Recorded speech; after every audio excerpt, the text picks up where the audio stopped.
Hi, I'm Jay Height, and it is June. Summer is here. Day camp, we've got kids and students everywhere. It's exciting time, and hey, our Pacers are playing for the NBA championship. Go Pacers! We're so proud of our team and excited to see what's going to happen in these next few games. But go Pacers! I'm here today to talk with my good friend for 30 years, Curtis Adkins. Curtis serves on our team and is helping us with the Eastside Youth Collaborative. Curtis, explain to us a little bit about what the Eastside Youth Collaborative is. Now, the Eastside Youth Collaborative is literally just a few organizations connecting on the East Side to come together to better serve the youth that we serve.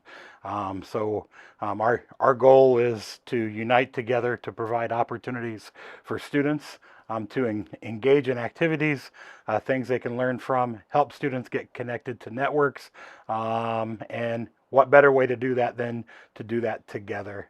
So the goal is really for the Eastside Youth Collaborative for us to unite together and work together to provide the best opportunities for our students as possible. Yeah, I think one of the things that I really like is that we're creating new things that we couldn't do alone, that not one organization could do, and so we're offering more options to students for after school programming or helping them participate in another program. That's really great stuff.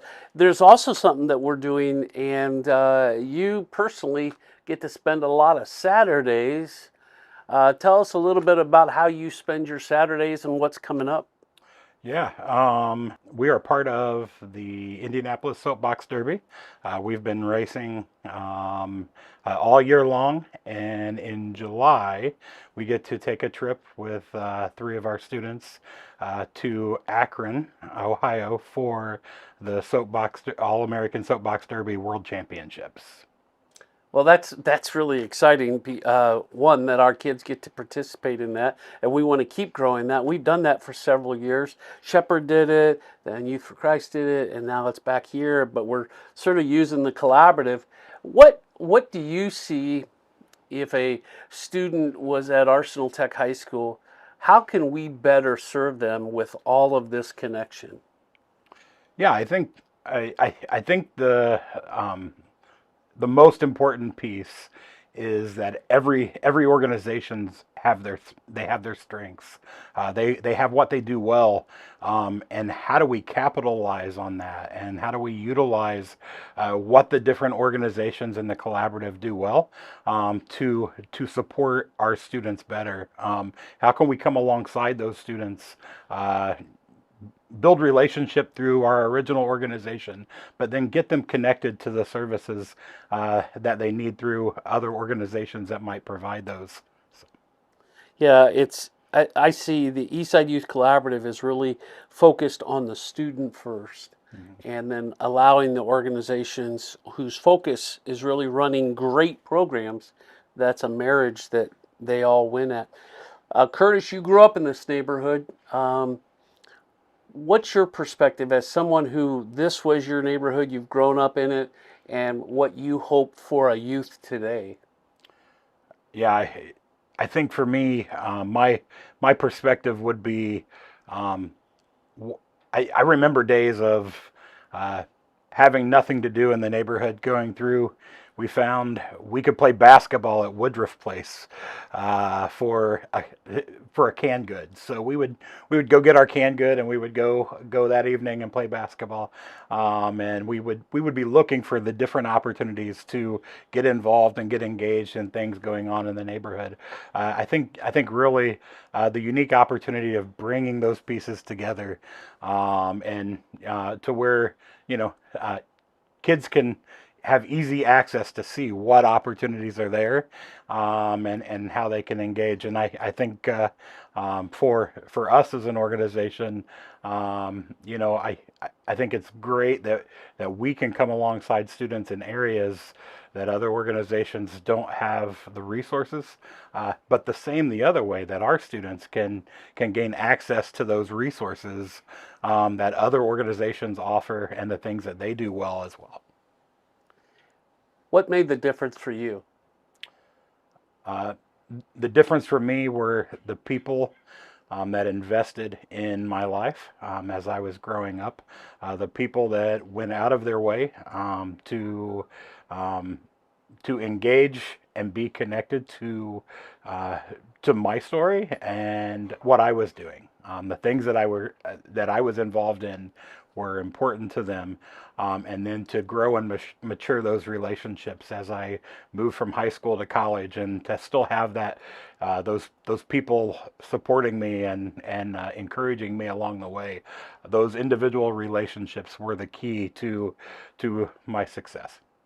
Curtis, thank you. We're excited for how God is using you in leadership to impact the lives of youth. Here's a couple other friends who are doing great things in our neighborhood. Aaron Story at Elevate, Eric Mueller at Dream Alive, two of our great partners in the Eastside Youth Collaborative. Well, that's part of the reason why Dream Alive, joined, this initiative. I mean, here we have students, upperclassmen getting their first college credit as high schoolers. And we wouldn't be able to do that by ourselves. And so this is an opportunity that our high schoolers would not have. And it's very strategic for us to lean on organizations that are doing a really good job, and we can serve more. By the end of June, whether a student got here from Dream Alive or Shepherd or Bonner Center or Elevate, it really doesn't matter necessarily to them as much as they get served holistically through life-changing opportunities, life-changing relationships. So we're getting to see that play out. On our own, we might have served, let's say, 75 high school students this June. Together, we get to serve hundreds, build that whole pipeline up. And so that's kind of pretty awesome when you think about the way that collaboration can have a much deeper impact because we're together doing it, not on our own. Let's go see a special program at Arsenal Tech that's happening this summer through the support of friends like you.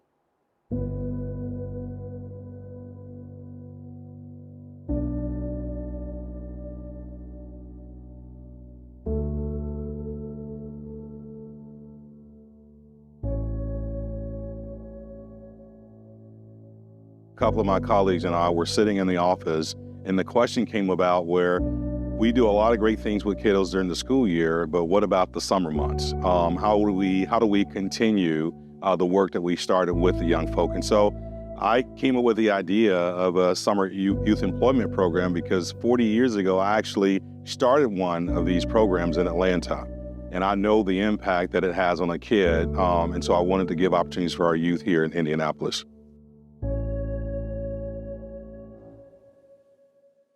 Well, actually, as you all know, we are embedded in several schools across the city, and we are definitely intentionally doing work here at Arsenal Tech High School.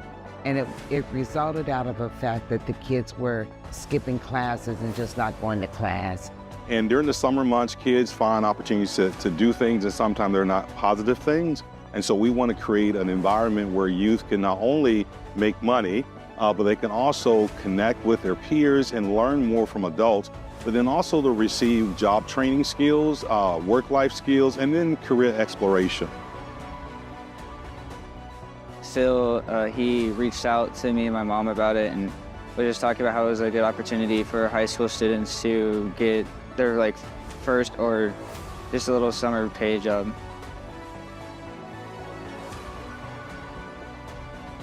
Back when we were growing up, we didn't have a lot of the issues that these young people have today. We've got a lot of programs in Indianapolis, and I certainly understand that, and all of them are very important. We got to make sure that we can keep them on the right track, doing the right things. Hopefully that in 20 years we'll get a chance to talk to them again, and they'll tell us how they became a lawyer.